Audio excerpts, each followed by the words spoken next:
अंग्रेजी भाषा हम सभी को सीखनी पड़ती ही है। हालांकि ये ग्लोबल दुनिया अब बहुत सारी रियायतें हमें बरतने का इजाज़त दे रही है।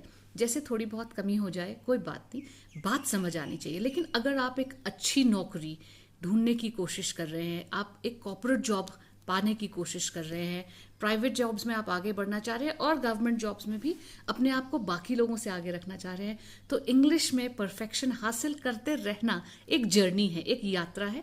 रोज़ का थोड़ा थोड़ा आगे बढ़ें और अपने आप को परफेक्शन की तरफ ले जाएं। तो जैसा कि हम जानते ही हैं, बेसिक इंग्लिश का पहला थंब रूल हम लोग हमेशा कहते हैं, मैं अपने सोशल मीडिया चैनल्स पे भी कहती हूँ, मैं अपने ग्रुप्स में भी कहती हूँ कि दिन का एक वाक्य उठा लिया कीजिए। जैसे we must choose to be authentic, ये सेंटेंस मैंने हाल ही में दिया था। We must choose to be यानी आओ इस बात को चुने। So we must choose to be कुछ भी happy, we must choose to be authentic माने सच्चा, ठीक है। We must choose to be loving, हमें चुनना चाहिए कि हम दूसरों को प्रेम करने वाले बने, हमें चुनना चाहिए कि हम सच्चे रहें। We must choose to be, तो वी मस्ट बी हैप्पी अपने आप में बहुत पावरफुल है, लेकिन जब हम कहते हैं we must choose to be happy, वो और पावरफुल वाक्य हो जाता है। तो ऐसे हमें रोज का एक वाक्य तो उठाना ही चाहिए। पर अगर हम वाकई ही में इंग्लिश को एक हथियार की तरह यूज करना चाहते हैं अपनी सक्सेस के लिए, तो इंग्लिश की ग्रामर पर पकड़ पाना अनिवार्य होता ही है। और आज हम बात करने जा रहे हैं कि 9 पार्ट्स ऑफ स्पीच, यानी कि अंग्रेजी के जितने भी शब्द हैं उनको हमने 9 परिवारों में बांट लिया है। मुख्य तौर पर 8 होते हैं और आर्टिकल्स जो कि एक्चुअली एडजेक्टिव का पार्ट है उसे 9th पार्ट ऑफ स्पीच भी मान लिया जाता है।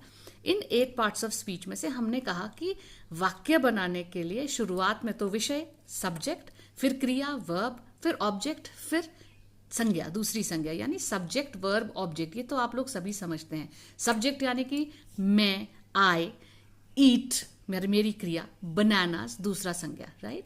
ये क्रम होना अनिवार्य है। मेरे YouTube वीडियोस पर भी इस बारे में हमने बहुत बात की है। अब बात आती है उससे आगे बढ़ने की कि जब हम इन संज्ञाओं की यानी कि सब्जेक्ट और ऑब्जेक्ट की विशेषताएं डालना चाहते हैं, तो वो विशेषताओं को सही तरीके से कैसे डालें, क्रिया की विशेषता डालने चाहते हैं तो उसको कैसे डालें, तो दोनों में फर्क समझें। यानी अगर मैं एक संज्ञा की विशेषता बताना चाहती हूँ तो मैं कहती हूँ this is a white pen. White शब्द जो है वो इसकी विशेषता है, राइट, इसका कलर है। वाइट शब्द की जगह कहाँ बनाई मैंने, this is a pen, right. तो पेन जो शब्द है जिसकी विशेषता बताई जा रही है, विशेषता बताने वाला शब्द ठीक उसके पहले, ठीक है। I am a simple woman, woman की विशेषता कौन सा शब्द बता रहा है, सिंपल। तो सिंपल की जगह कहाँ है, ठीक संज्ञा से पहले, right. You are a strong person, आप कैसे हैं, आप एक शक्तिशाली व्यक्ति हैं। तो स्ट्रॉन्ग आपकी विशेषता और पर्सन आपका संज्ञा है।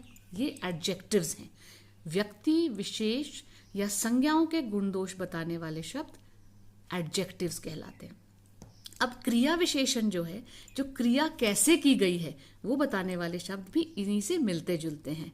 अक्सर एक ट्रिक हम लोग लगाते हैं कि जिस शब्द को हमने एडजेक्टिव के रूप में सीखा है, यदि उसके पीछे आप ly लगा लें तो वो एडवर्ब का काम करते हैं। जैसे हमने कहा था you are a strong person, तो मैं कहूँ आप स्ट्रांगली बात करते हो, आपकी बात करने की क्रिया जो है वो स्ट्रांगली हो रही है। तो स्ट्रांगली की जगह कहाँ रहेगी, यू यानी सब्जेक्ट, स्पीक यानी आपकी क्रिया स्ट्रांगली। तो एडवर्ब ने कहाँ जगह ली, एडवर्ब ने क्रिया शब्द के बाद, you speak strongly, you drive slowly, you eat fast. Fast शब्द एक विशेषण ऐसा है, क्रिया विशेषण और संज्ञा विशेषण, जिसमें वो ly कहीं नहीं लेता, right. I live happily, I am happy, मेरी विशेषता है कि मैं खुश हूं और मैं जीती कैसे हूं, I live happily. I work daily, मैं काम कैसे करती हूँ, मैं रोज काम करती हूँ। अब डेली शब्द तो आप रोज यूज करते हैं, देखिए उसमें कैसे ly लगा और कैसे वो क्रिया के बाद किया है ना? कुछ शब्द हैं जो क्रिया विशेषण होते हुए भी ly नहीं लेते हैं, जैसे समय सूचक ऑलवेज, नेवर, है ना, इनको हम थोड़ा सा अलग डील करते हैं, पर पहले आप बेसिकली यही समझ लीजिए। अब देखिए कुछ शब्द हैं जिन्हें हम चुनें और समझें कि क्या वो विशेषण है या क्या वो क्रिया विशेषण है या नॉर्मल संज्ञा विशेषण है। तो देखिए ना, हैप्पी शब्द आई एम हैप्पी, और happily I am speaking happily, मैं आपसे बात कर रही हूं कैसे, खुशी से। मैं कैसे हूं, खुश। आई एम स्लो, यानी कि मैं ही स्लो हूं। दिस कार इज स्लो, ये कार स्लो है, लेकिन वो कार चलाने वाला अगर स्लो चला रहा है तो ही ड्राइव्स द कार कैसे, स्लोली। ड्राइव्स शब्द के काफी बाद लगेगा, यानी अगर हमने दोबारा कार लगाया है तो उसके भी बाद जा रहा है क्रिया विशेषण। I teach my students happily, तो स्टूडेंट्स के भी बाद जा रहा है, ऑब्जेक्ट के भी बाद जा रहा है, ठीक है। वॉर्म और वॉर्मली, वॉर्म माने गरम, द डे इज वॉर्म, आज का दिन गरम है। आई speak to you warmly, warmly शब्द का मतलब गर्मी इतना नहीं है पर प्रेम है, ठीक है। आई स्पीक टू यू वॉर्मली, मैं आपसे बात करती हूं कैसे, प्रेम से, warmly. I welcome you warmly, आपका मैं स्वागत करती हूं प्रेम से। तो शब्दों का मीनिंग भी थोड़ा थोड़ा बदल जाता है जब एडजेक्टिव से एडवर्ब की तरफ आते हैं। कोल्ड, ठंडा है, this drink is cold, I speak to you coldly. ठंडा ड्रिंक है उसकी विशेषता, लेकिन जब कोल्डली, मैंने कहा मैं स्पीक कर रही हूं कोल्डली, यानी आपसे बिल्कुल प्रेम से बात नहीं करी मैंने। I speak to you coldly, she speaks very coldly, he speaks very coldly, ठीक है ना।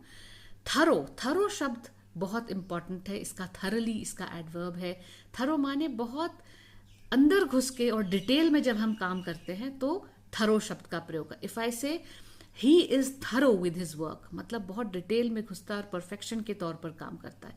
हमने परफेक्ट शब्द यूज किए बिना ही थरो लगा के व्यक्ति को परफेक्ट बताया है। वैसे ही वर्क्स थरली, ठीक। Successful, India is a successful country, India क्या है, सक्सेसफुल कंट्री है। सक्सेसफुल ने देश की विशेषता बताई। इंडिया रन्स सक्सेसफुली, इंडिया दौड़ नहीं रहा है, इंडिया चल रहा है।